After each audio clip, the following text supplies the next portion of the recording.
कौन है सूत्र? ये वही सूत्र हैं जो इस्लामाबाद, कराची, लाहौर जो कब्जा करवा रहे थे। ये सूत्र को हम लोग जो है मूत्र समझते हैं, क्योंकि 20 साल से बिहार में सरकार इनकी है, 11 साल से केंद्र में इनकी सरकार है, और ये जितने चुनाव जीत करके ये लोग गए सरकार बनाए, तो यानी सब फर्जी है। यानी असल में सुप्रीम कोर्ट ने जब से मामले को संज्ञान में लिया है और जब से इलेक्शन कमीशन को सलाह दी है, तब से इनके हाथ पैर फूले हुए हैं। देखिए कि कौन है सूत्र? ये वही सूत्र हैं जो इस्लामाबाद, कराची, लाहौर जो कब्जा करवा रहे थे। ये सूत्र को हम लोग जो है मूत्र समझते हैं, और इस तरह की अगर कोई बात है भी तो आखिरी बार यूपी की सरकार में 2003 में SIR हुआ था। उसके बाद से अब तक जो है इतने साल हो गए, और इन सालों में कई चुनाव हम लोगों ने देखा। नरेंद्र मोदी जी का 14 का भी चुनाव देखा, 19 का भी देखा और 24 का भी देखा। यानी इनका कहने का मतलब ये है कि उस समय हम लोग 3-3, 4-4 लाख वोट से चुनाव हारे, तो क्या विदेशियों ने नरेंद्र मोदी जी को वोट दिया? 39 सीटें आई 40 में से, इस बार 30 सीटें आई एनडीए को, तो विदेशी यानी उनको वोट दे रहे लोकसभा के चुनाव में। बात ये खड़ा होता है कि 2005 के बाद से बिहार में किसकी सरकार है? एनडीए की सरकार है, बीजेपी की, नीतीश कुमार जी की सरकार है। 11 साल से केंद्र मंत्री कौन है? केंद्र में गृह मंत्री कौन है? 11 साल से देश का प्रधानमंत्री कौन है? मोदी जी है, अमित शाह जी है। तो ये गलती किसकी है फिर? यानी गलती तो इन्हीं एनडीए वालों की है। अगर किसी को अगर मिला भी है नागरिकता या वोटर लिस्ट में अगर नाम भी अगर जुड़ा है, तो ये इनकी सरकार रिस्पॉन्सिबल है, नीतीश कुमार और मोदी जी रिस्पॉन्सिबल है, क्योंकि 20 साल से बिहार में सरकार इनकी है, 11 साल से केंद्र में इनकी सरकार है, और ये जितने चुनाव जीत करके ये लोग गए सरकार बनाए, तो यानी सब फर्जी है। यानी ये कहना क्या चाह रहे हैं? नेपाल की जहां तक बात है, आप जानते हैं बिहार का रोटी और बेटी का संबंध रहा है।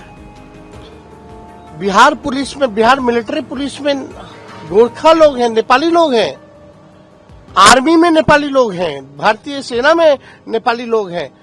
वहां जाकर के नेपाल में आप प्रचार करते आइए बहाली हो रहा है, आइए हमारे सेना में जुड़िए।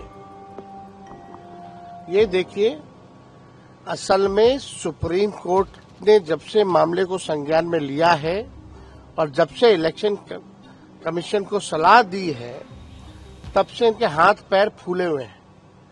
क्यों नहीं मिस्टर ज्ञानेश कुमार जो है आगे आकर के सारी बातों को रखते हैं? अभी कहेंगे कि फलना, अभी ग्राउंड बनाने की बात की जा रही है, फिर बोलेंगे इनके पास कुछ कहने के लिए है नहीं सुप्रीम कोर्ट में कि फर्जी वोटर्स है, फर्जी वोटर्स है। अगर है भी तो रिस्पॉन्सिबल कौन है? इलेक्शन कमीशन है और एनडीए की सरकार है। आपको आपने आई वॉश बताया है, एकदम आई वॉश है। एक पॉलिटिकल पार्टी का प्रकोष्ठ बनकर के इलेक्शन कमीशन जो है काम कर रहा है।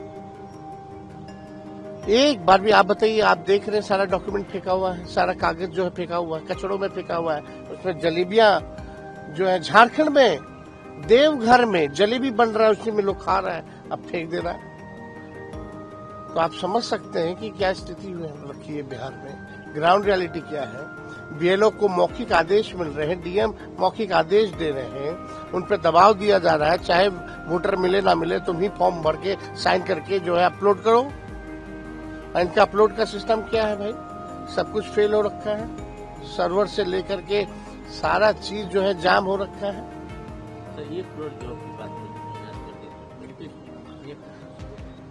देखिए एक बात आप देखिएगा, नीतीश कुमार जी वही व्यक्ति हैं जो हमने 10 लाख नौकरी की बात की थी, तो उन्होंने कहा था कहां से होगा, संभव है, अपने बाप के पास से पैसा लाओगे।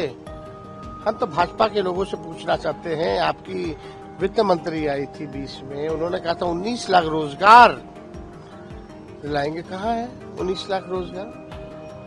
क्यों बिहार में पलायन सबसे ज्यादा है? क्यों शिक्षा चिकित्सा के लिए लोग जो है बाहर जाते हैं?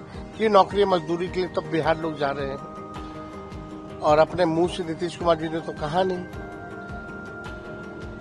तो एक बात स्पष्ट है, इनका नकलची सरकार, तेजस्वी आगे है, इनकी सरकार पीछे है। पेंशन की बात हमने की, नौकरी की बात हमने की, रोजगार की बात हमने की, हमने फ्री में बिजली देने की बात की 200 यूनिट। अब सुनने में आ रहा है कि ये भी करेंगे। और यही नीतीश कुमार जी बोलते थे फ्री में बिजली नहीं देना चाहिए, सदन में बोले हैं, वीडियो है हमारे पास। अब देखिएगा माई बहन मान योजना का भी कॉपी करेंगे। तो नकलची सरकार है, इन लोगों के पास कोई रोड मैप विजन तो है नहीं। सरकार सब चीज बोली, लॉ एंड ऑर्डर पे क्यों नहीं बोली? आज भी हमेशा लगातार टीचर की हत्या हुई, बीजेपी एक नेता की हत्या हुई, व्यवसायिकों की हत्या हुई, एक छात्र को गोली मारा गया, कल भी हुआ, परसों भी हुआ। बिहार में लोगों को घर से निकलने में अब डर लग रहा है, घर में रहने में भी डर लग रहा है कि घर के बाहर खेमका जी को गोली मार दी जाती है, घुस के मार दिया जाता है। अरे ये सरकार अपराधियों को संरक्षण देने वाली सरकार है। जो AK-47 चलाता है उनको नए कानून बना करके लोग बाहर निकालते रहते हैं, पैरोल देते रहते हैं।